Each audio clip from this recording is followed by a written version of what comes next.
Selamat sore teman-teman mahasiswa eksekutif, bersama saya lagi dosen pengampu bahasa Yunani 1 bagian yang kedua ya. Jadi paruh kedua dari Yunani 1 ya, Yunani 1 yang kita sudah pelajari bersama-sama. Saya senang boleh bertemu dengan saudara lagi pada malam ini melalui rekaman video ini.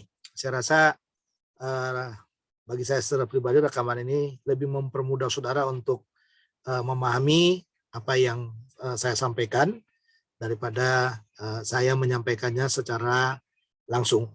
Tetapi dari 2 hari, Rabu dan Kamis yang kita gunakan, saya akan gunakan setiap hari Rabu mungkin dalam bentuk rekaman, dan hari Kamis mungkin kalau memungkinkan waktunya kita akan tatap muka, tapi jika tidak memungkinkan waktunya, saya akan mengirim pelajaran lagi lewat video seperti ini, sehingga dengan adanya video ini saudara bisa mengulangnya karena saya evaluasi kalau saudara live lalu saya rekam, saya taruh lagi rekamannya di sana, kayaknya saudara tidak ikuti lagi.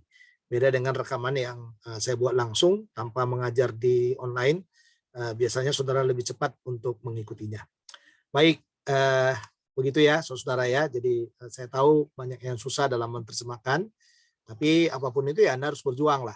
Ya berjuanglah, karena nanti ini bulan ini kan terakhir nih ya, paruh kedua, lalu nanti akan masuk Yunani 2 lagi. Ya, dan saya rasa akan menjadi lebih berat lagi ya, apalagi sekarang dibarengin dengan bahasa Ibrani lagi. Ya, ada bahasa Ibrani yang mungkin nggak tahu bagi saudara lebih susah apa lebih mudah dari bahasa Yunani. Tapi kalau saya dulu waktu belajar, saya menganggap bahasa Ibrani itu jauh lebih susah daripada bahasa Yunani. Bukan saya nggak bisa ya, saya sangat bisa, sangat mengerti dan memahami bahasa Ibrani dengan baik. Ya, tapi kalau dikatakan sulitnya, bagi saya secara pribadi lebih sulit belajar bahasa Ibrani daripada bahasa Yunani. Tapi sebagai mahasiswa teologi, ya dua-duanya harus kita pelajari ya. Nggak ada yang lebih sulit, lebih mudah ya.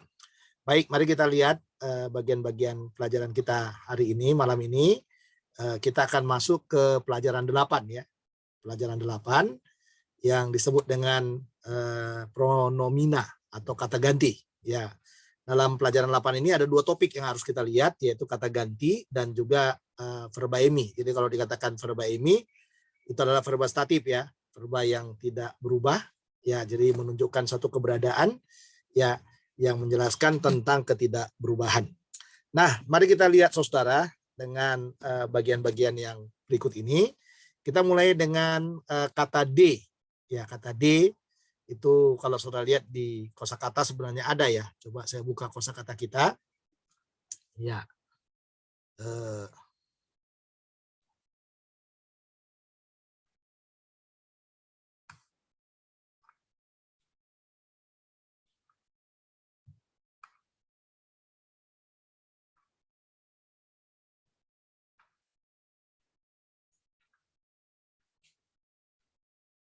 Nah, ini dia ya.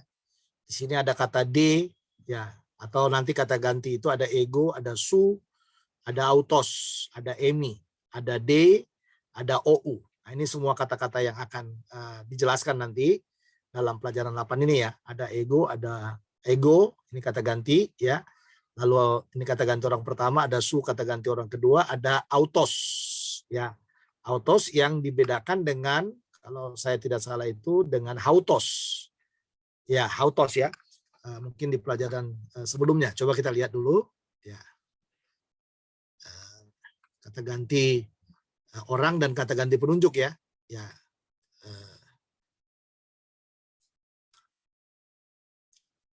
Coba kita perhatikan bersama-sama. Kopi. Nah, ini juga kata yang penting ya. Ini menekankan bahwa, sebab ya. Lalu ini juga ada Allah ya, tetapi ini harus diingat saudara, kata-kata seperti ini ada nun, ada eti, ada tote ya, lalu ada mende ya, mende ya. Mende itu nanti kita akan pelajari, itu menjelaskan di satu pihak atau di pihak lain ya. Ya, coba kita lihat bersama-sama, kembali lagi ke yang tadi ya saudara ya. Nah, ini pronomina itu, nah ini tadi D ya. D disebut pos positif, yaitu tidak boleh ditempatkan sebagai kata pertama kalimat atau klausah biasanya menempati urutan kedua. Kadang-kadang berada pada urutan ketiga. Nah, jadi contohnya seperti ini, ho apostolos anabaine prosten eklesian. Nah, ya. Jadi dikatakan di sini ho de. Jadi bukan de ho. Ya. Jadi tadi terjemahannya tetapi di sini ya, tetapi ya jadi di sini ho de matetes kata baine pros hoikon. Jadi tugas utama dari sini membuat kontras dengan kalimat yang ada di sini. Ya. Jadi rasul itu sedang naik atau sedang masuk ke dalam gereja itu, tetapi murid-murid itu sedang apa? Sedang turun dari rumah itu. Jadi dia membuat hal mengontraskan ya, mengontraskan dua hal di dalam bagian ini. Nah, lalu ada yang tadi yang saya katakan dalam bahasa Yunani partikel ingkar. Biasanya ditempatkan tepat di depan kata yang diingkarkan. Biasanya ditempatkan di depan kata kerja. Jadi contohnya ho doulos ou sti ton arton. Jadi di sini ou ya ou di sini ya. Jadi rasul itu tidak makan roti itu. Jadi penekanannya di sini partikel ingkarnya. Nah, dan partikel ingkar ini saya rasa penting ya. Jadi kalau ada partikel ingkar seperti ini, tugas utamanya atau fungsi utamanya adalah memberi penegasan ya, penegasan terhadap apa yang dikerjakan oleh subjek itu, yang ditekankan oleh subjek itu. Nah, sekarang kita melihat pronomina ya, yang disebut dengan kata ganti orang. Nah, bahasa Yunani mengenal kata ganti orang. Nah, kata ganti orang dalam bahasa Yunani ada 3. Nah, ini tadi kata ganti orang pertama, kedua, dan ketiga. Nah, ini yang pertama disebut ego, yang kedua, kata ganti kedua disebut su, dan kata ganti orang ketiga itu disebut autos untuk maskulin, aute untuk feminin, dan auto untuk netral. Ya. Nah, kata ganti orang selalu dihubungkan dengan kata benda. Jadi kata ganti itu sebenarnya fungsi utamanya adalah menghilangkan kejenuhan sebenarnya ya. Jadi kalau misalnya Hermon Siregar sedang pergi ke kantor dan Hermon tidur di kantor, Hermon makan pada jam yang sama. Itu dengan menumpuknya kata-kata Hermon di situ, itu menunjukkan saudara munculnya kejenuhan, penumpukan kata di dalam bagian itu. Nah, jadi menghindarkan penumpukan kata itu biasanya digunakan kata ganti. Ya, kata ganti supaya tidak ada penumpukan kata di sana. Ya, tidak ada kata penumpukan kata di sana. Nah, lalu dikatakan lagi dalam bagian ini, paradigma kata ganti orang pertama itu. Nah, ini kalau kita lihat itu ego, lalu ada emoi, lalu eme. Nah, di sini di dalam bagian ini ada mo, ada moi, ada me. Jadi waktu ada mo, ada moi atau me ini, kalau ini digunakan dalam bentuk kalimat, ini tidak memberi penekanan. Tapi yang memberi penekanan itu pada waktu menggunakan kata emo, emoi, dan eme itu. Jadi kalau ada mo, emoi, mo, moi, dan me ini hanya kata ganti biasa saja. Tapi kalau dia menggunakan yang di sebelah kiri, itu berarti ada penekanan utama yang sedang ditekankan di sana. Nah, untuk jamaknya ini ya, hemes, hemon, hemin, dan hemas. Ini jamak ini ya. Jadi jamak ini ya, hemes, hemon, hemin, dan hemas.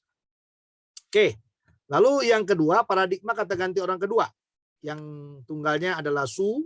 Nah, ini juga su, so, soi, se. Nah, jadi ini yang diberi tanda hembus ini, saudara. Nah, ini memberi penekanan. Tapi yang so, soi, se ini enklitik namanya. Nah, ini juga enklitik tadi ya. Ini enklitik. Jadi enklitik itu artinya tidak memberi penekanan apa-apa. Ya, tapi bisa dipakai gitu. Bisa dipakai, bisa digunakan ya. Tapi tidak ada makna yang sedang ditekankan di sana. Nah, untuk jamaknya adalah humes, humon, humin, dan humas untuk jamaknya. Oke. Nah, sedangkan paradigma kata ganti orang ketiga, nah ini dia ya. Di sini ada autos, ya ini yang tadi yang pertama itu ya, autos, auto, auton. Nah, jamaknya adalah autoi, auton, autois, autos. Ya. Nah, feminimnya itu aute, autes, aute, auten. Ya, lalu autai, auton, autais, autas. Nah, dan untuk netralnya adalah auto, auto. Ya, lalu auta, auton, autois, auta. Nah, ini tadi di sini ya, saya sudah jelaskan lebih dulu kepada saudara. Nanti bisa dibaca ulang ya, bahwa yang kata ganti tadi itu yang tidak memberi penekanan tadi. Nah, lihat di sini kata ganti orang nominatif tidak digunakan untuk subjek kata kerja, kecuali jika hendak memberi tekanan khusus tetap tentang subjek itu. Memang ia tidak diperlukan karena perannya telah diisi oleh akhiran dimaksudkan. Jadi kalimat saya berbicara tetapi engkau menulis, tepatlah bila subjek kata ganti digunakannya. Jadi ego, nah ini dia ya, ego lego. Jadi saya mengatakan su, ya su, de, tetapi engkau, nah ini tadi menulis. Nah, sementara autos, ya autos jarang sekali digunakan dalam bentuk nominatif. Ya penggunanya dalam kasus nominatif sangat berbeda dengan fungsinya sebagai kata ganti orang.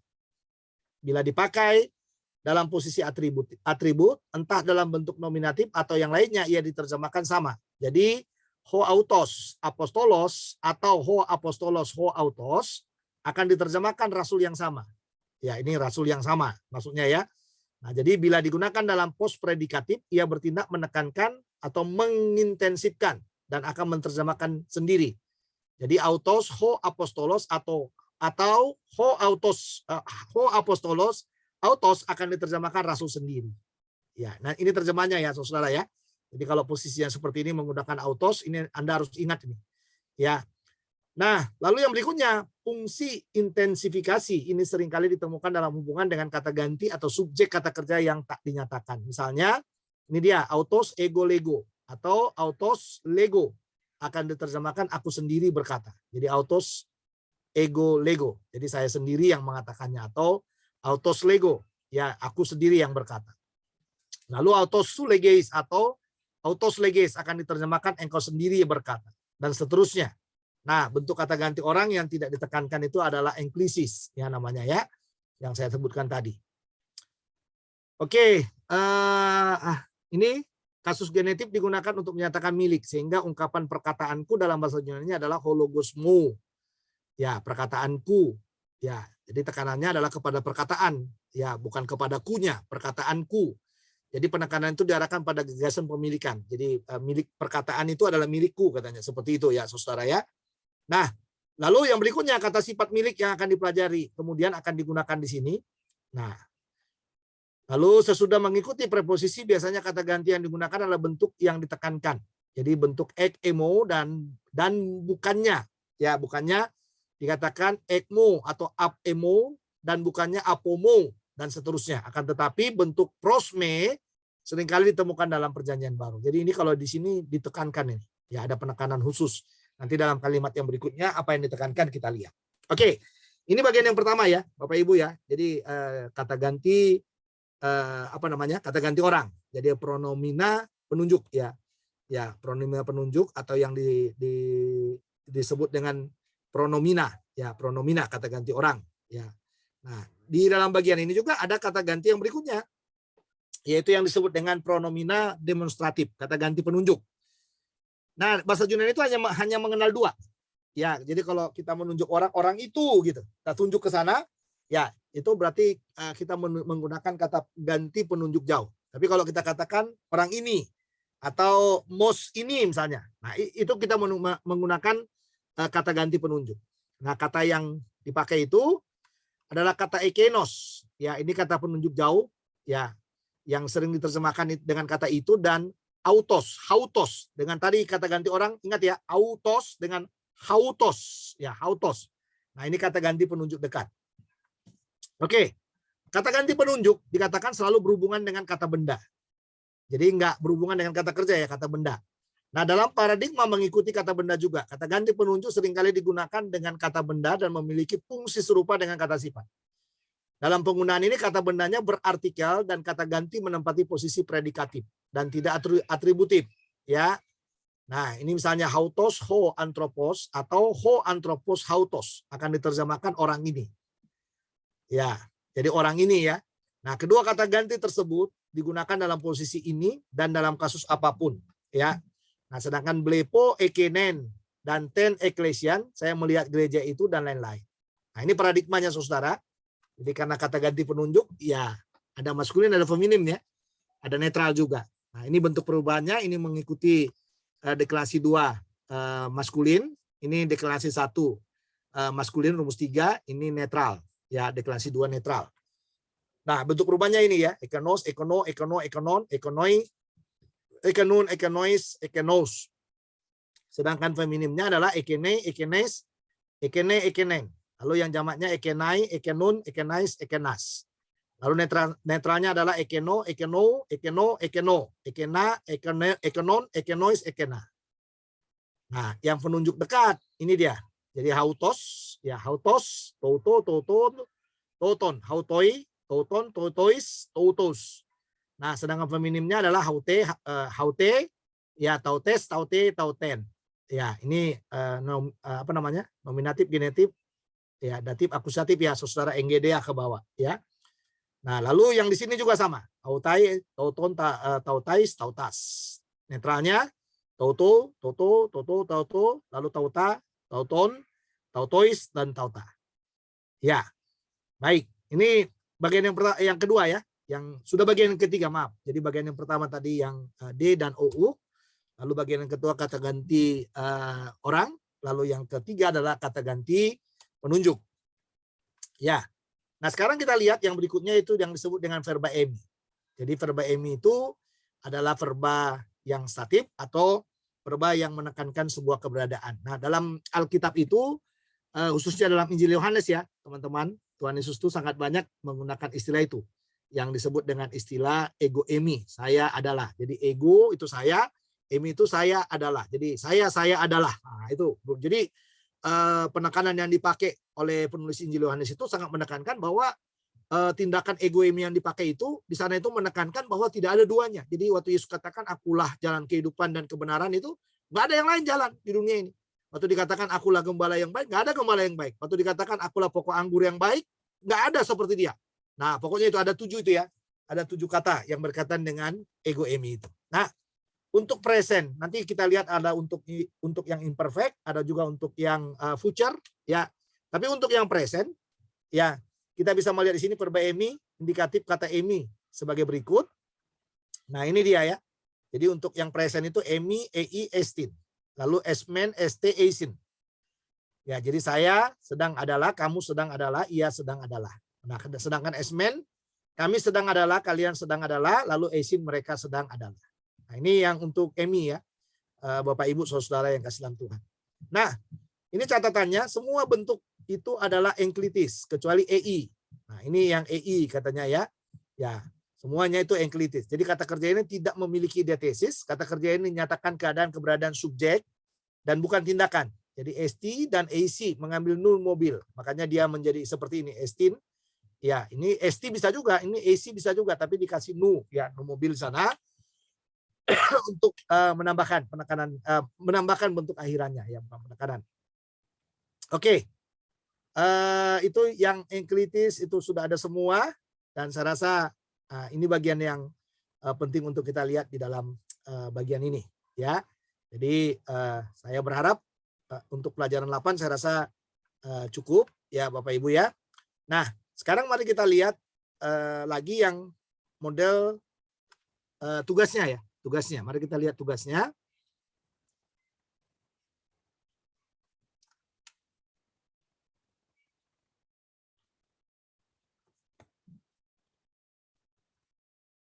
Oke, sorry, saya buka dulu.